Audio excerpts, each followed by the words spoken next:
और हुस्न के पर्चे बहुत, इश्क के चर्चे बहुत हैं, हुस्न के पर्चे बहुत हैं।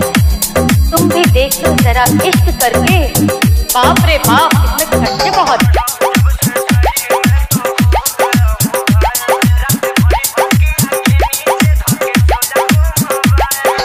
प्यार करो तो किसी एक से करो, और हो सके तो किसी नेक से करो। जब तक न मिले सच्चा साथी तुम्हें, कम से कम ट्राई तो हर एक से करो।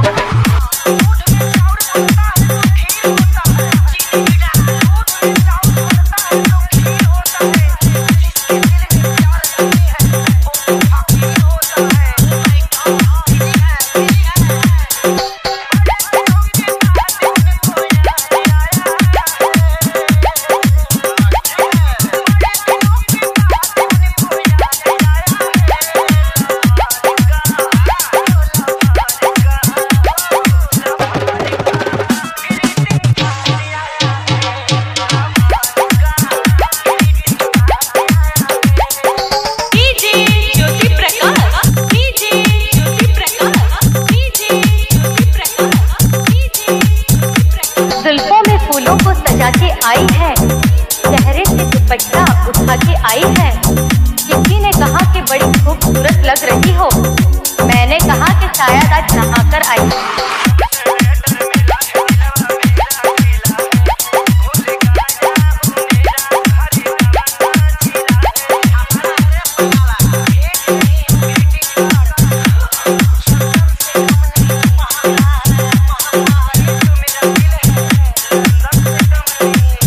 कभी न करना परदेसी से, रोते रोते नैना थक जाएंगे। प्यार करना हमेशा पड़ोसी से, रोज रोज खिड़की से दर्शन तो हो जाएंगे।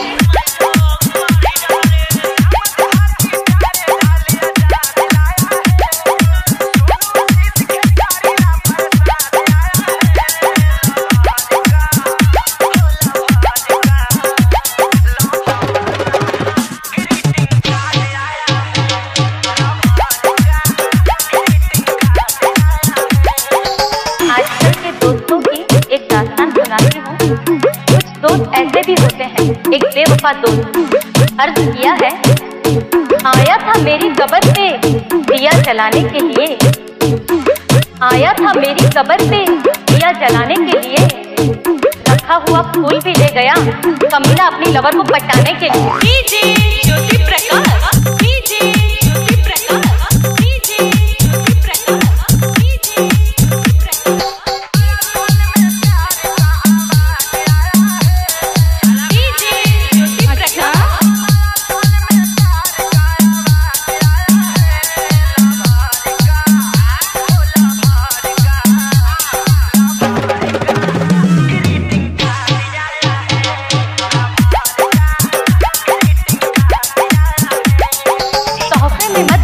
लेकर आना, कब्र पे मत चिराग लेकर आना।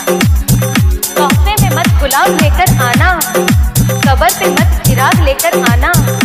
बहुत प्यासा हूँ बरसों से, आओगे तो शराब की बोतल और डिस्पोजल ग्लास लेकर आना। जब कोई इतना खास बन जाए, उसके बारे में सोचना एक एहसास बन जाए, तो मांग लेना खुदा से उसे जिंदगी भर के लिए, इससे पहले जो उसकी माँ किसी और की सास बन जाए।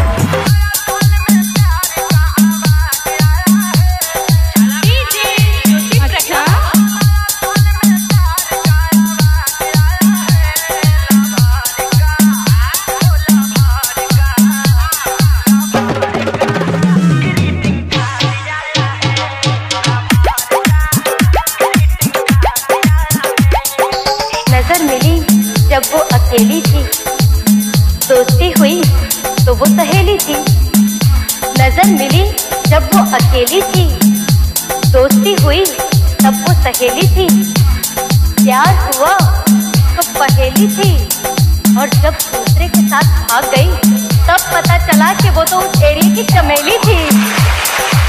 एक लड़की को देखा तो ऐसा लगा, दूसरी लड़की को देखा तो वैसा लगा। एक लड़की को देखा तो ऐसा लगा, दूसरी लड़की को देखा तो वैसा लगा, पर दोनों ने थप्पड़ मारा तो एक जैसा लगा।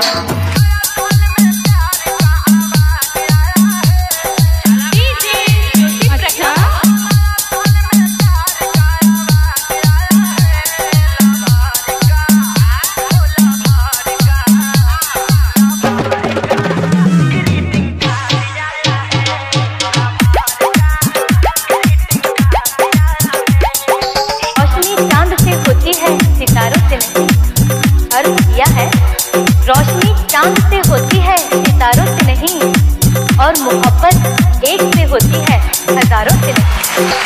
चांद को भी मिल गई चांदनी, अब तारों का क्या होगा। चांद को भी मिल गई चांदनी, अब तारों का क्या होगा। मोहब्बत एक से ही कर ली तो बाकी हजारों का क्या होगा।